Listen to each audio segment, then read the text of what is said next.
Hello everybody and welcome to another SunVox tutorial. And in this video I want to go over some questions I received in an email recently. And this email was sent to me by George, and he writes, "Hello Daedalus, I finished going through your tutorials on YouTube. Thank you very much for them. They answered a few questions I'd been wondering since I started playing with trackers a few weeks ago, especially questions about handling things like triplets and staccato. Of course, with every question answered, there are bound to be more questions that arise. So I was hoping you might be able to help me with understanding a few of the finer points. So to start off, question number 1, I've been trying to understand the relationship between ticks and BPM. In one of your videos, you talked about BPM not being accurate if you change the number of ticks. From that discussion, I surmised that the rules that 1 BPM is 24 ticks. Is this correct? Yes, in a way that is correct.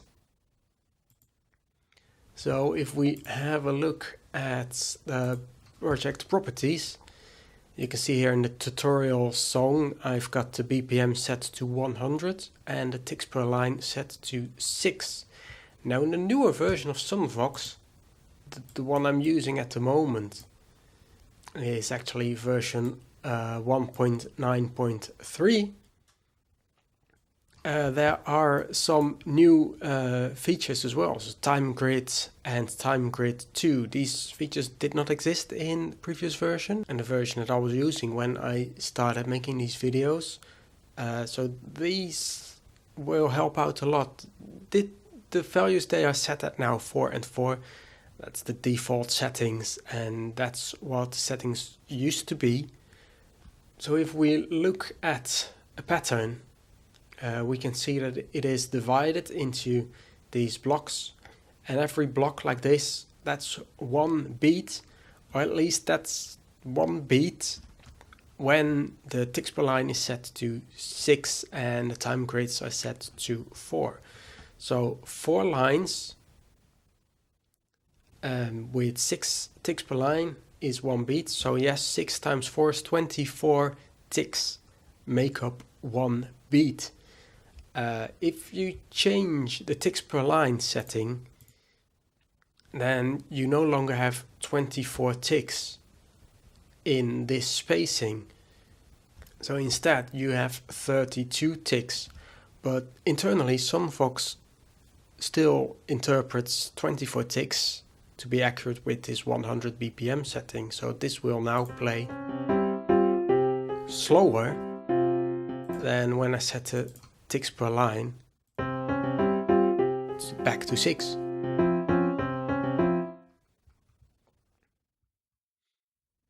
So let's have another look at these time grids. So by default it's set to 4 and 4, but I can change these now. So now visually, one beat consists of 6 lines, but each line still has 6 ticks.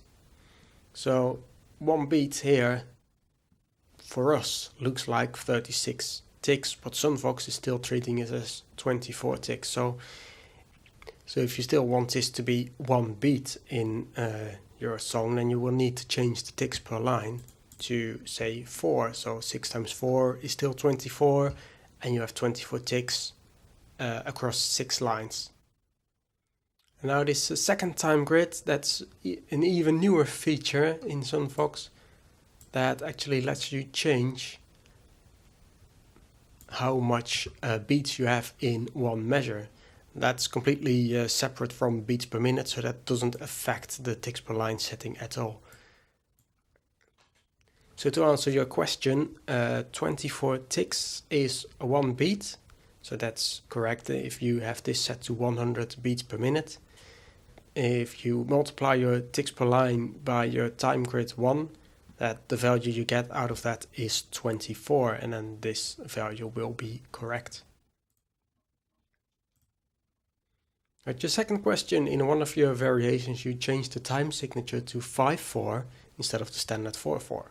Your approach to handling this made sense, however, what I was unable to surmise was how to calculate more complex time signatures like 9/8 or 13/16 and correctly set up a segment.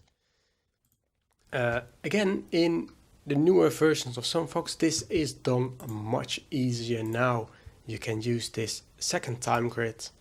If I would now set up 5/4, I could just change this time grid to 5, and I here have 1, 2, 3, 4, 5 beats making up one measure.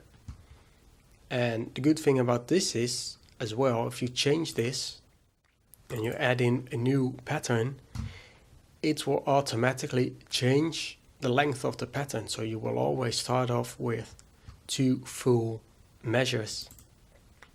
And also in the pattern properties, these number of lines buttons now exactly make up complete measures. So if instead of 5/4 you want to make a 9/8, there are actually various ways to do that. So obviously you can change this time grid to 9, and if you leave the lines at 4, then now you have 9 beats in one measure. And because the ticks per line is still set to 6, so these two numbers multiplied together still make 24, so 1 beat is still accurate. So you'll have 100 beats per minute. But you're thinking, well, but 4 lines, doesn't that make up a quarter note? Well, not necessarily. These 4 lines, they just make up whatever you want it to be. It's standard to use this as a quarter note, but this will work fine as a 9/8 pattern. It's just that you now say, well, 1/8 notes consists of 4 lines. Alternatively, if you do want to mix it with quarter notes, so say you go from an actual 4/4 pattern to this 9/8 pattern, then it doesn't work anymore, because you've set the standard earlier in your song that 4 lines is a quarter note. So you can change this to 2. So now you have, based on 4 lines being one quarter note, you now have 9/8 notes pattern here. Of course, these properties are to the complete project, so you can't just change this per pattern. So this original 4/4 pattern now looks completely weird because it's never meant to be this way. This was made as a 4/4 pattern, so that works fine. But if you change that to 9/8, then it's all weird. But if, of course, your entire project is in 9/8 time, then this will work. However, 6 times 2 is 12, so you would need to change the ticks per line setting to 12. So these two numbers make up 24 again. If you want 108 notes or 100 beats in 1 minute. And so similarly for 16 time,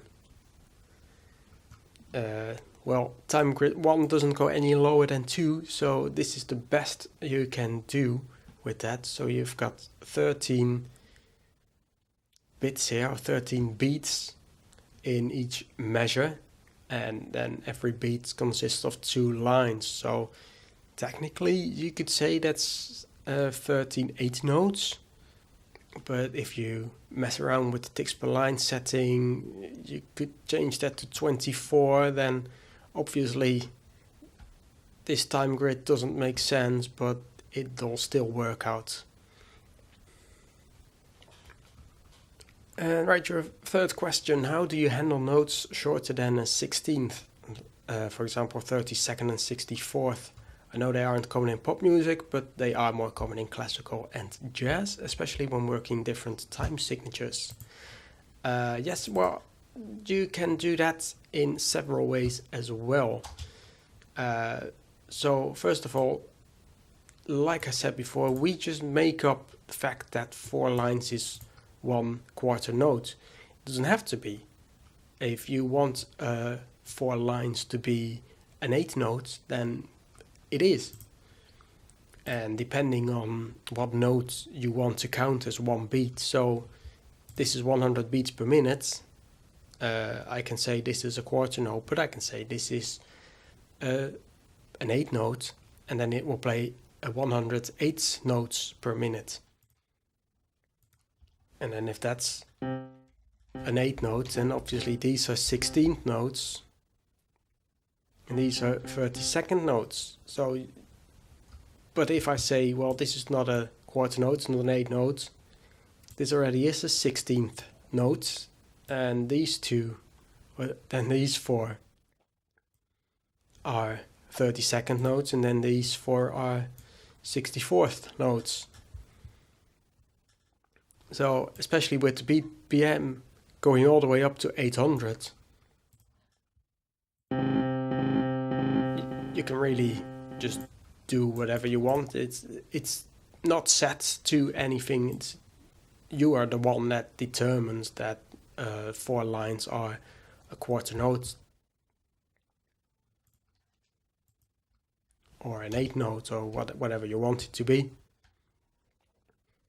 Of course, you can change the BPM and the ticks per line and everything in your song. So say you got 16 notes and then you got some 32nd notes, and for some reason you've already made half the song based on the fact that 4 lines is a quarter note. So you get to a point where you're making a song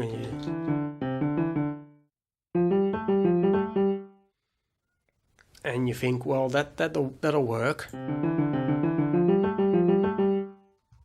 But these 16 lines here, I would actually want them to be 30 seconds. So, well, just for example, I could just change the ticks per line just for those 2 beats. Now I have 1 beat here with 4/16, 1 beat here with 4/16. Then I've got 1 beat here, but because I changed the ticks per lines, it's now twice as long. And then I've got 2 more beats here. So this pattern here would be 5 beats, where you've got 2 beats with 16th notes, 1 beat with 32nd, and then 2 more beats with 16th.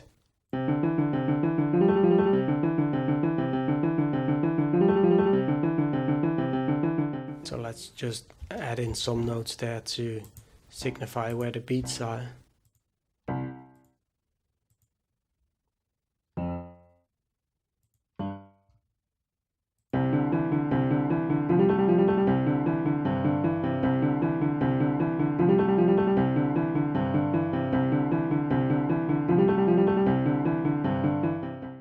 I recognize that this is probably not very realistic. You just have like something like that maybe.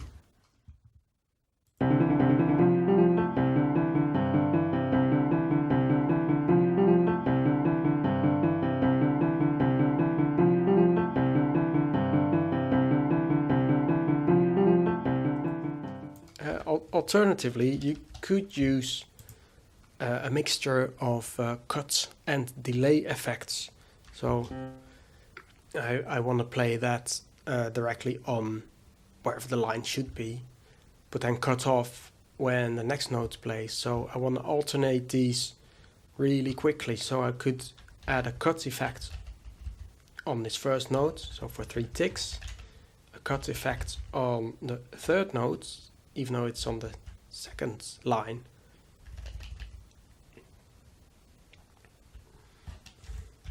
And then I guess I'd have to do it like this.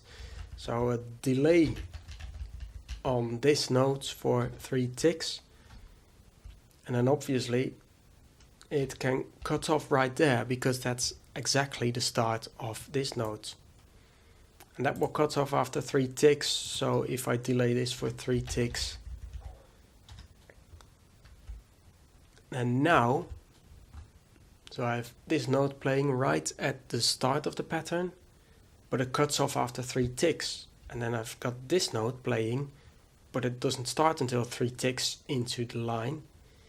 And that cuts off right at the start of this line where this note starts playing, and that cuts off after 3 ticks, and then this note starts playing because it's on this line with a delay of 3 ticks.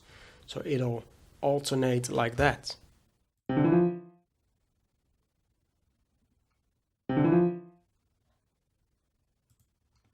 That's probably, even though both methods work fine, this is probably a little bit easier to implement if you already got a song you're working on and you just want a few notes in there like that. This is probably the easier method, but the other method where you're changing the ticks per line, so you change the BPM setting, that will work just as fine. And then your fourth question, have you had a need to handle grace notes? My thought would be to use a delay of 4 or 5 ticks, then glissando on to the following note, but not certain it will be quite right. Yes, I've not really worked with it myself. I've obviously encountered it. As you know, my preferred method of learning new software, like a tracker like SunVox, is to actually use existing sheet music and work off that. So yes, sometimes you encounter a grace notes and try to figure out how to implement that. The way you describe it with the delay effect, I think that will work. You might not even need the glissando effect on top of it. It depends on what instrument you're playing. Of course, the piano doesn't have the glissando effect built into it, so it doesn't make sense to use it. But you could certainly do it. So maybe you'd have something similar to the previous example where you cut one note off after 3 ticks and then just delay the next one by 3 ticks, which is, for this BPM setting, probably a bit slow, so you might want to change that to 2 ticks instead.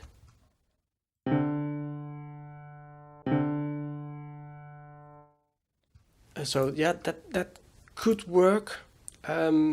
Alternatively, I think maybe even the best thing to do for a grace notes is if you get a USB keyboard and just actually play it.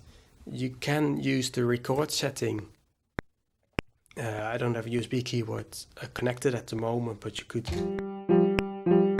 play it like that on your just computer keyboard.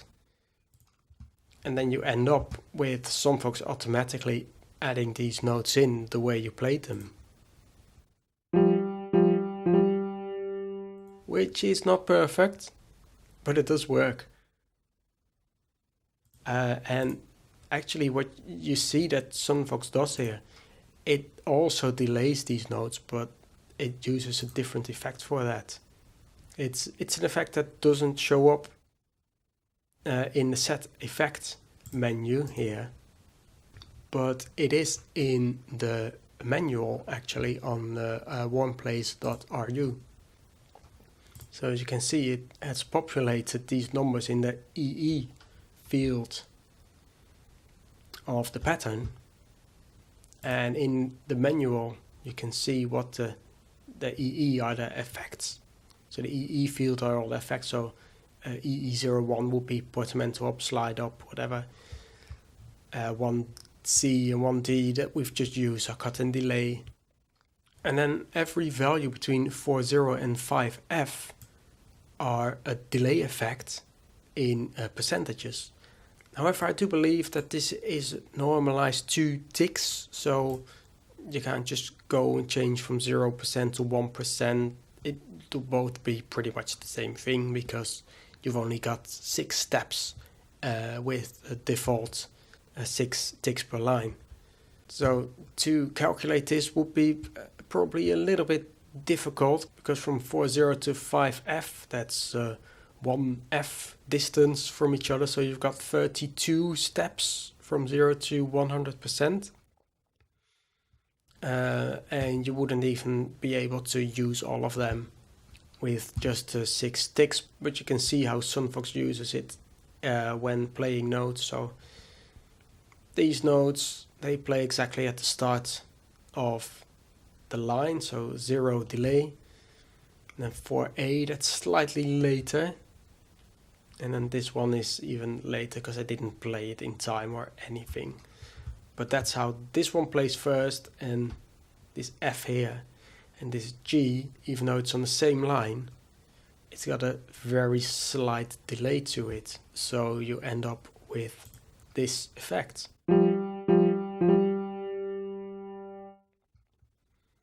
So yeah, that'll work if you're playing grace notes. Maybe, because I'm not sure, I've never really done it, maybe you need to touch it up a little bit so you can actually get a bit more precise examples or some more precise notes. So yeah, it really depends.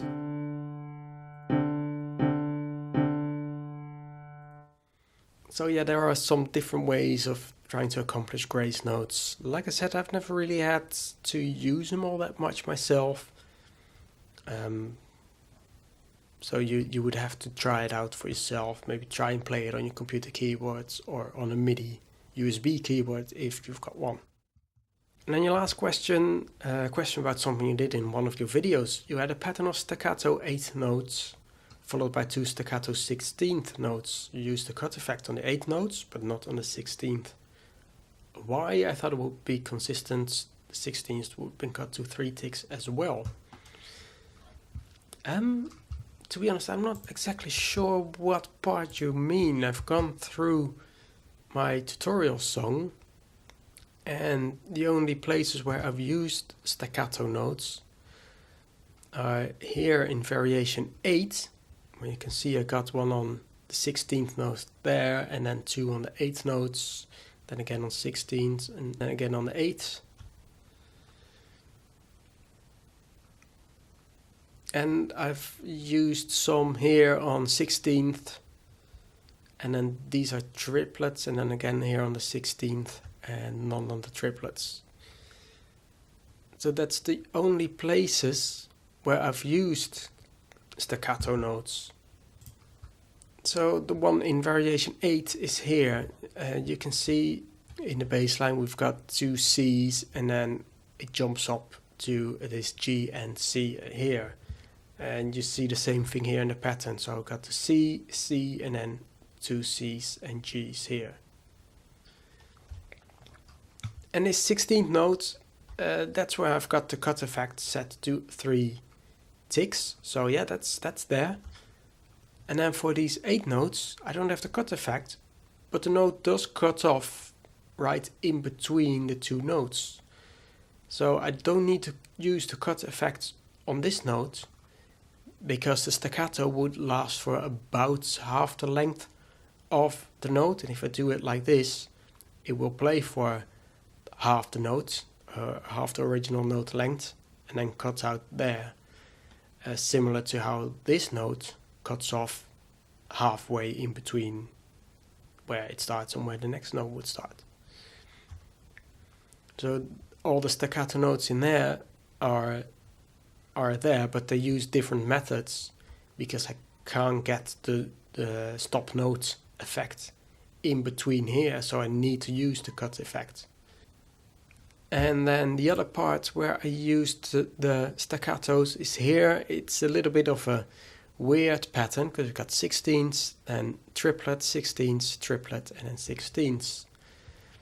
If we look at this group of 4 16ths, we've got 2 normal ones, no cut effect there, and then 2 staccato ones. And we see the same thing here.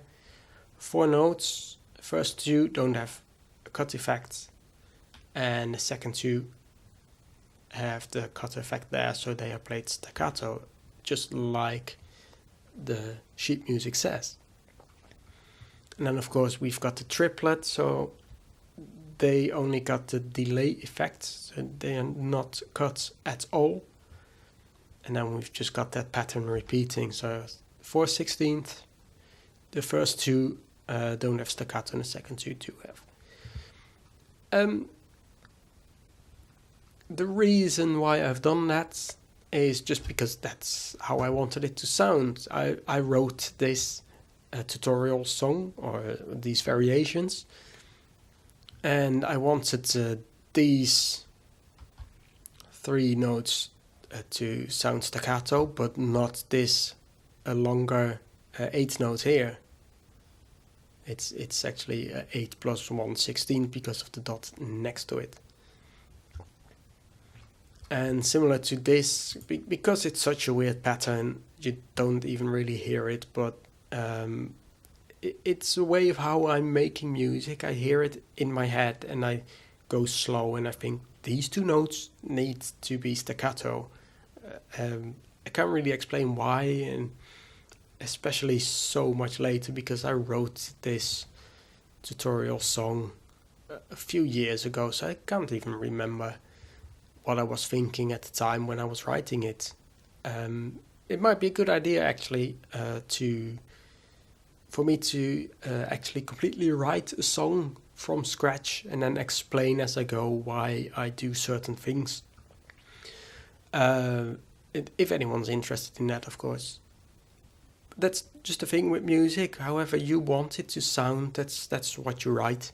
And I, for some reason, thought I wanted these notes to be staccato and not other notes. So these are staccato 8 notes, but the ones in the treble aren't, because that's the melody line.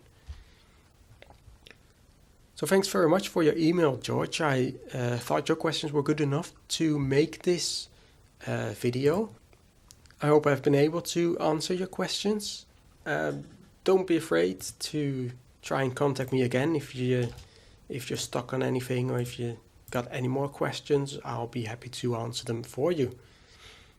So that's it for this episode. Thanks for watching. Thanks for your questions, George. I hope you've enjoyed. If you did, do like, subscribe, and share this video with your friends. Thanks for watching, and I will see you again next time.